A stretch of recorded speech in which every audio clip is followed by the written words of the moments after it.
வணக்கம் நண்பர்களே, இது உங்கள் சினிவுட் கிரீன். பிக் பாஸ் நிகழ்ச்சியில் இருந்து வலுக்கட்டாயமாக வெளியேற்றப்பட்டிருக்கிறார் நடிகர் பரணி. நிகழ்ச்சியில் நடிகர் கஞ்சா கருப்புடன் அவருக்கு ஏற்பட்ட சங்கடங்களும் சச்சரவுகளும் நிகழ்ச்சிக்கான ரேட்டிங்கை உயர்த்தும் உத்தியாகவே பார்க்கப்பட்டது. நிகழ்ச்சியில் இருந்து வெளியேறிய என்னை ஏராளமான மக்கள் விசாரித்தார்கள். நல்ல அனுபவத்தை பிக் பாஸ் கொடுத்தது என நெகிழ்கிறார் பரணி. ஒவ்வொரு நாளும் பலவித ட்விஸ்டுகளை நோக்கி நகர்ந்து கொண்டிருக்கிறது விஜய் தொலைக்காட்சியில் ஒளிபரப்பாகும் பிக் பாஸ் நிகழ்ச்சி.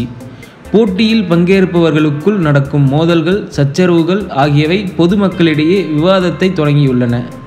நேற்று போட்டியில் பங்கேற்ற நடிகர் பரணி வீட்டை விட்டு வெளியேறுவதற்கு சுவர் ஏறி குதிக்கும் காட்சிகள் அடங்கிய ப்ரோமோவை வெளியிட்டனர் விஜய் டிவி.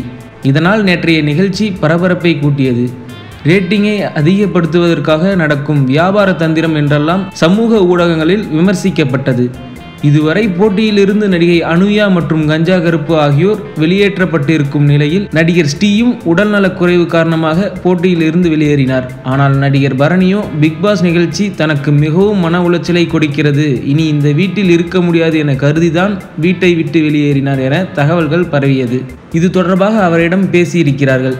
அதற்கு அவர், நான் இப்போ ரொம்ப நல்லா இருக்கேன், சென்னையில் உள்ள என்னுடைய வீட்டில் தான் இருக்கிறேன், என்னை பார்க்காமல் என் குழந்தைகளுக்கு காய்ச்சல் வந்து விட்டது, வீட்டுக்குள் நுழைந்தவுடன் சந்தோஷமாக துள்ளி குதிக்க ஆரம்பித்து விட்டார்கள் என் குழந்தைகள், நான் முருகனின் தீவிர பக்தன், இன்று காலையில் எழுந்தவுடன் குடும்பத்துடன் திருவாய முருகன் கோவிலுக்கு சென்று வந்தேன், கோவிலுக்கு போகும் வழியில் நல்லா இருக்கீங்களான்னு ஏராளமான மக்கள் நலம் விசாரிச்சாங்க, அனைவரின் ஆசீர்வாதத்தாலும் நான் நன்றாக இருக்கிறேன், பிக் பாஸ் நிகழ்ச்சியில் போடப்பட்ட ஒப்பந்தத்தின்படி நான் படப்பிடிப்புகளுக்கு செல்லலாம், ஆனால் பிக் பாஸ் பற்றி மட்டும் 100 நாட்களுக்கு எதுவும் பேசக்கூடாது என கையெழுத்திட்டு இருக்கிறேன், பிக் பாஸ் நிகழ்ச்சியின் மூலம் எனக்கு நல்ல அனுபவம் கிடைத்தது, பாசிட்டிவ் எனர்ஜி கிடைத்தது போல் இருக்கிறது என்கிறார் நிதானமாக.